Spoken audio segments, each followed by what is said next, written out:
ZEE5 ಇರುವಾಗ ನೀವು ನಿಮ್ಮ ನೆಚ್ಚಿನ ಶೋಗಳನ್ನ ಎಂದಿಗೂ ಮಿಸ್ ಮಾಡಿಕೊಳ್ಳುವುದಿಲ್ಲ. ಅದು ಸಂಪೂರ್ಣ ಉಚಿತವಾಗಿ. ಕಂದ, ಯಾಕೋ ಮಗನ ಇಷ್ಟ ಅಪ್ಸೆಟ್ ಆಗಿದ್ಯಾ? ಏನಾಯ್ತು? ಏನಿಲ್ಲಮ್ಮ, ಆರಾಮಾಗಿದ್ದೀನಿ. ಏನಿಲ್ಲಮ್ಮ, ಆರಾಮಾಗೇ ಇದ್ದೀನಿ. ಮುಖ ನೋಡಿದ್ರೆ ಗೊತ್ತಾಗ್ತಾ ಇಲ್ವಾ?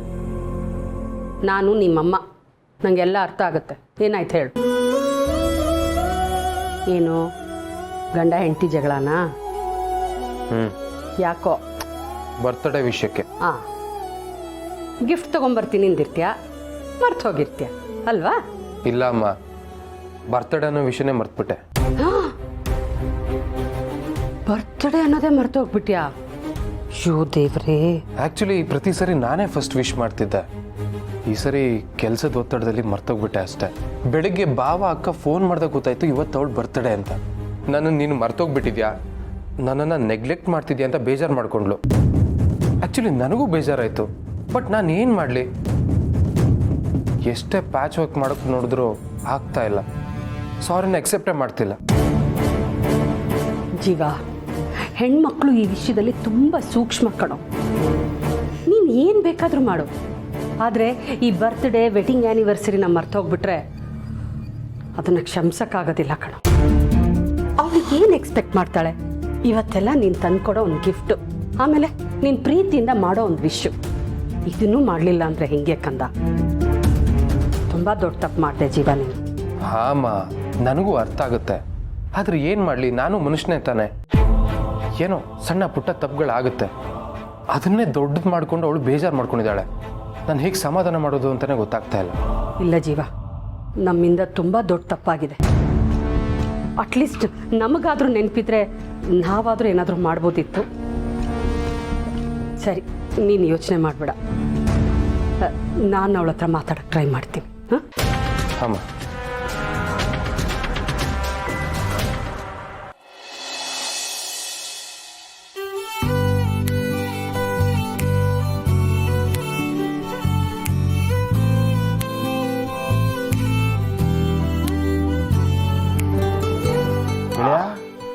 ಏನೋ ಲಂಚ್ಗೆ ಸರಿಯಾಗಿ ಕ್ಯಾರಿಯರ್ ಕಳಿಸ್ಬಿಟ್ಟಿದ್ದಾರೆ ಅದಕ್ಕೆ.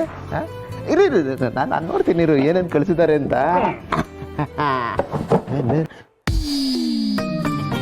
ಏನು ಗೆಳೆಯ ಗಮ್ಮಂತ ಇದೆ.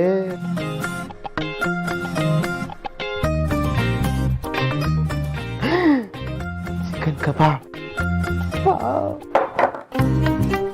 ಓ ಚಿಕನ್ ಟಿಕ್ಕಾ, ಎಲ್ಲೆಲ್ಲೆಲ್ಲೆ,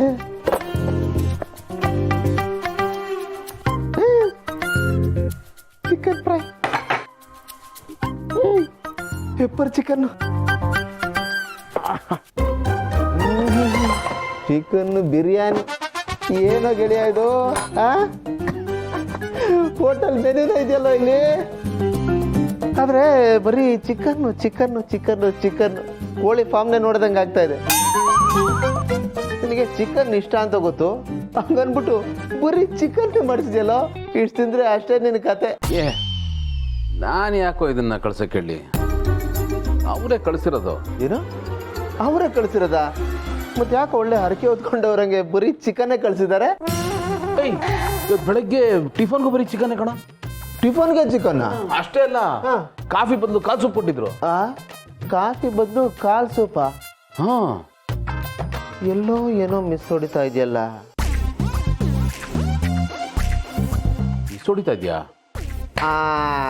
ಗೊತ್ತಾಯ್ತು ಗೆಳೆಯ. ನೆನ್ನೆ ನಮ್ಮ ಮನೇಲಿ ಅಷ್ಟು ಚಿಕನ್ ತಿನ್ಬಿಟ್ಟು ಅಪ್ಪಣ್ಣ ನೀನು ಮಾಡಿದ ಚಿಕನ್ ಸೂಪರ್ ಫ್ಯಾಂಟಾಸ್ಟಿಕ್ ಎಕ್ಸ್ಟ್ರಾರ್ಡನರಿ ಅಂತೆಲ್ಲ ಹೇಳ್ದಲ್ಲ, ಆ ಚಿಕನ್ ಮಾಡಿದ ಯಾರು ಅನ್ಕೊಂಡೆ? ಯಾರು? ಅಪ್ಪಣ್ಣ ಅಲ್ಲ, ಆತಿಗೆ. ಅವ್ರು ವೆಜ್ ಕಣ, ಅವ್ರು ನಾನ್ ವೆಜ್ ಮಾಡೋದ್ರಲ್ಲಿ ಮುಟ್ಟೋದು ಇಲ್ಲ.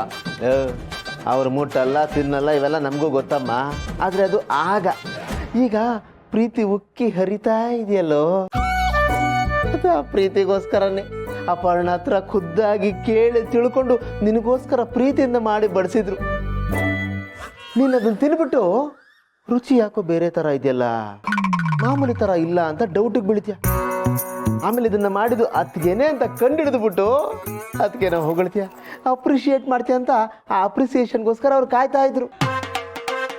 ಅದ್ರಲ್ಲಿ ಕಥೆನೇ ಉಲ್ಟಾ ಆಗೋಯ್ತಲ್ಲ. ನೀನೇನು ಮಾಡಿದೆ? ಅಪ್ಪಳು ನಾನು ಹೊಗಳ್ಬಿಟ್ಟೆ. ಅತ್ತಿಗೆಗೆ ಮೂಡ್ ಆಫ್ ಆಗೋಯ್ತು, ರಸಭಂಗ ಆಗೋಯ್ತು. ಗೆಳೆಯ, ನೀನು ಕಟ್ಕೊಂಡು ಹೆಂಡತಿ ಕೋಪಕ್ಕೆ ಗುರಿಯಾಗಿ ಶಾಪಗ್ರಸ್ತ ಗಂಡ ಆಗುತ್ತೆ. ಅತ್ತಿಗೆಗೆ ನಿನ್ನ ಮೇಲೆ ಕೋಪ ಬಂತಲ್ಲ, ಅದ್ರ ಜೊತೆಗೆ ಅಪ್ಪಣ್ಣನ ಹೊಗಳದೆ ಅನ್ನೋ ಉರಿ ಬೇರೆ ಇತ್ತಲ್ಲ, ಎರಡು ಮಿಕ್ಸ್ ಆಗಿ ಈ ಲೆವೆಲ್ಗೆ ಬಂದಿದೆ. ಇನ್ಮೇಲೆ ನಿನಗೆ ಬರೀ ಚಿಕನ್ನೇ ಸಪ್ಲೈ ಆಗ್ತಾ ಇರುತ್ತೆ, ಚಿಕನ್ನೇ ತಿಂತಾ ಇರಬೇಕು, ಬೇರೆ ವಿಧಿನೇ ಇಲ್ಲ. ಲೇ ಏನ ನೀನು ಸುಮ್ಮನೆ ನಾನ್ ಸ್ಟಾಪ್ ಆಗಿ ಈ ಥರ ಹೇಳಿ ಎದುರಿಸ್ತಾನೆ ಇದೆಯಾ? ಇನ್ಮೇಲೆ ನಾನು ಬರೀ ಚಿಕನ್ ತಿನ್ಬೇಕಾ? ಹೂನಪ್ಪ, ಇವಾಗ ಅತ್ತಿಗೆ ಟಿಪಿಕಲ್ ಹೆಂಡತಿ ಆಗ್ಬಿಟ್ಟಿದ್ದಾರೆ. ಈಗ ನಿನಗೆ ಅಸಲಿ ಸಂಸಾರದ ಸುಖ ದುಃಖ ಎರಡು ಅನುಭವಕ್ಕೆ ಬರುತ್ತೆ. ಗೆಳೆಯ, ಸಂಸಾರ ಅನ್ನೋದು ಹೈವೇ ರೋಡ್ ಥರ ಸ್ಮೂತ್ ಆಗಿರಲ್ಲ ಕಣೋ, ಅದು ರೋಲರ್ ಕೋಸ್ಟರ್ ಇದ್ದಂಗೆ.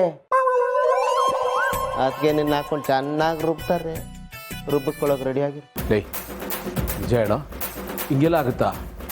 ಇಷ್ಟೊಂದು ಕಾಂಪ್ಲಿಕೇಟೆಡಾ? ಗೆಳೆಯ, ಒಬ್ಬ ಅನುಭವಸ್ಥನಾಗಿ ಹೇಳ್ತಾ ಇದ್ದೀನಿ ಕೇಳು. ಗಂಡ ಆದವನು ಯಾವತ್ತೂ ಯಾವುದೇ ಕಾರಣಕ್ಕೂ ಮಾಡಲೇಬಾರ್ದಾಗಿರೋ ತಪ್ಪನ್ನ ನೀನಿವತ್ತು ಮಾಡಿದೆ ಕಣೋ. ಕಟ್ಕೊಂಡು ಹೆಂಡತಿ ಮುಂದೆ ಬೇರೆಯವ್ರ ಹೆಂಡತಿ ಮಾಡಿದ ಅಡುಗೆನ ಹೊಗಳೋದಕ್ಕೆ 4 ಗುಂಡಿಗೆ ಇರಬೇಕು. ನಿನಗೆ 4 ಗುಂಡಿಗೆ ಇದೆ ಅಂತ ತಿಳ್ಕೊಂಡು ಈ ತಪ್ಪು ಮಾಡಿಬಿಟ್ಟಿದ್ಯಾ. ಹೆಂಡತಿರ್ ಕೋರ್ಟಲ್ಲಿದು ಕೊಲೆ ಮಾಡೋದಕ್ಕಿಂತ ದೊಡ್ಡ ಅಪರಾಧ ಗೆಳೆಯ. ಈ ತಪ್ಪಿಗೆ ಕ್ಷಮೆ ಅನ್ನೋದೇ ಇರಲ್ಲ, ಅಪೀಲ್ಗೆ ಹೋಗೋಕ್ಕೂ ಆಗಲ್ಲ.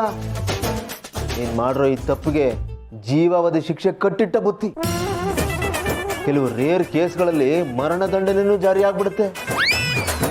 ಅದು ಅವರವ್ರ ಹೆಂಡ್ತಿರ ಟೆಂಪರ್ಮೆಂಟ್ ಮೇಲೆ ಮತ್ತೆ ಆ ವ್ಯಕ್ತಿಯ ದಿನ ಭವಿಷ್ಯದ ಮೇಲೆ ಡಿಪೆಂಡ್ ಆಗಿರುತ್ತೆ. ಲೇ ಯಾಕೋ ಏನೇನು ಹೇಳ್ತಾ ಇದೆಯಾ? ಈಗೇನೋ ಮಾಡಲಿ ನಾನು? ಸೀದೋಗಿ ಅತ್ತಿಗೆಗೆ ಸಾರಿ ಅಂತ ಕೇಳ್ಕೊಂಬಿಡು. ಸಿಚುವೇಶನ್ ಏನಾದರೂ ಡಿಮಾಂಡ್ ಮಾಡಿದ್ರೆ ಕಾಲ್ಕೊಂಡು ಬಿದ್ಬಿಡು. 4 ಗೋಡೆ ಮಧ್ಯೆ ಬಾಗಿಲು ಹಾಕೊಂಡು ಕಾಲಿಗೆ ಬಿದ್ದರೆ ಯಾರು ನೋಡಲ್ಲ ಕಣೋ. ನಾನು ಅದು ಎಷ್ಟು ಸರ್ತಿ ಬಿದ್ದಿದ್ದೀನೋ. ಒಟ್ಟು ಹೊತ್ತಿಗೆ ನಿನ್ನ ಕ್ಷಮಿಸ್ಬೇಕು, ಆಗಲೇ ನಿನ್ನ ಬಚಾವಾಗತ್ತೆ. ಸರಿ ಬಿಡು, ಏನೋ ಮಾಡ್ತೀನಿ. ಏನೋ ಇದು, ಏನೋ ಒಂದು ಮಾಡ್ತೀನಿ ಅಂತ ಅಷ್ಟು ಉಡಾಫೆಗೆ ಹೇಳ್ತಿದ್ಯಾ? ಲವ್, ಸಾವು ಬದುಕಿನ ಪ್ರಶ್ನೆ ಇದು, ಅಷ್ಟು ಸೀರಿಯಸ್ ಮ್ಯಾಟ್ರು. ನೀನು ಫುಲ್ ತಯಾರಿ ಮಾಡ್ಕೊಂಡೆ ಹೋಗ್ಬೇಕಣ. ಸರಿ, ಈಗ ಅತ್ತೆ ಹತ್ರ ಹೋಗ್ಬಿಟ್ಟು ಯಾವ ಥರ ಸಾರಿ ಕೇಳ್ತೀಯ ಅಂತ ಒಂದು ಸರ್ತಿ ಹೇಳಿ. ಹೇಗೆ ಅಂದರೆ ಸೀದಾ ಅವ್ರ ಮುಂದೆ ಹೋಗ್ತೀನಿ. ಭೂಮಿಕಾ ಅವರೇ, ನಿನ್ನೆ ಚಿಕನ್ ಮಾಡಿದ್ದು ನೀವೇ ಅಂತ ನನಗೆ ಗೊತ್ತಾಗಲಿಲ್ಲ, ದಯವಿಟ್ಟು ನಂಗೆ ಕ್ಷಮಿಸ್ಬಿಡಿ ಅಂತ ಕೇಳ್ತೀನಿ. ಸಿಂಪಲ್ಲು. ಏನು ಅಷ್ಟೇ ಸಿಂಪಲ್ ಅಂತ ಸಿಂಪಲ್ ಆಗಿ ಹೇಳ್ತಾ ಇದೆಯಾ? ಹಂಗೇನಾದರೂ ಆಯಿತು ಅಂತಂದರೆ ರಾಂಗ್ ಕನೆಕ್ಷನ್ ಆಗಿ ಶಾರ್ಟ್ ಸರ್ಕ್ಯೂಟ್ನಿಂದ ಬೆಂಕಿ ಹತ್ಕೊಂಡಾಗ ಹತ್ಕೊಂಡ್ಬಿಡುತ್ತೆ ಅಷ್ಟೇ. ನೋಡೋ, ಹೆಂಡ್ತಿನ ಯಾವ ಥರ ಡೀಲ್ ಮಾಡಬೇಕು ಅಂತ ಫಸ್ಟ್ ಅರ್ಥ. 64 ವಿದ್ಯೆಗಿಂತ ದೊಡ್ಡ ವಿದ್ಯೆ ಇದು. ಇದು ಯಾರು ಹೇಳ್ಕೊಟ್ಟು ಬರೋವಂಥದ್ದಲ್ಲಪ್ಪ, ನಮಗೆ ನಾವೇ ಅರ್ಥ ಮಾಡ್ಕೋಬೇಕು, ನಾವೇ ಕಲ್ತ್ಕೋಬೇಕು. ನನ್ನ ನೋಡಿ ಕಲ್ತ್ಕೋ. ನಿನ್ನೆ ನೋಡಿ ಕಲ್ತ್ಕೊಂಡ್ರೆ ಅಷ್ಟೇ. ದಿನ ಗಂಡ ಹೆಂಡ್ತಿನ ಇಬ್ರು ಜಗಳ ಆಡ್ತಾ ಇರ್ಬೇಕಷ್ಟೇ. ಯಾರನ್ನು ನೋಡಿ ಏನು ಕಲಿಬಾರ್ದು ಅನ್ನೋದಕ್ಕೆ ಬೆಸ್ಟ್ ಎಕ್ಸಾಂಪಲ್ ನೀನು. ನಿನ್ನೆ ರಾತ್ರಿ ನೋಡ್ದಲ್ಲಪ್ಪ, ನೀನು ನಿನ್ನ ಹೆಂಡ್ತಿ ಜಗಳ ಆಡಿತ್ತು, ಕೇಕ್ ತಿಂದು. ಓಹೋ, ಅಂದರೆ ಅದು ತಮ್ಮಕಿತಾಪತಿನ? ಹೌದು, ಸೇಡಿಗೆ ಸೇಡು. ನನ್ನ ಮಗನೇ, ನಾನು ಎಷ್ಟು ಕೋಳಿಕೊಂಡೆಲ್ಲ ನೀನು. ನಾನು ಇಷ್ಟು ಮಾಡದೇ ಇದ್ದೆ ನನಗೆ. ZEE5 ಆಪ್ ಡೌನ್ಲೋಡ್ ಮಾಡಿ ಎಲ್ಲಾ ಸಂಚಿಕೆಗಳನ್ನು ಸಂಪೂರ್ಣ ಉಚಿತವಾಗಿ ನೋಡಿ.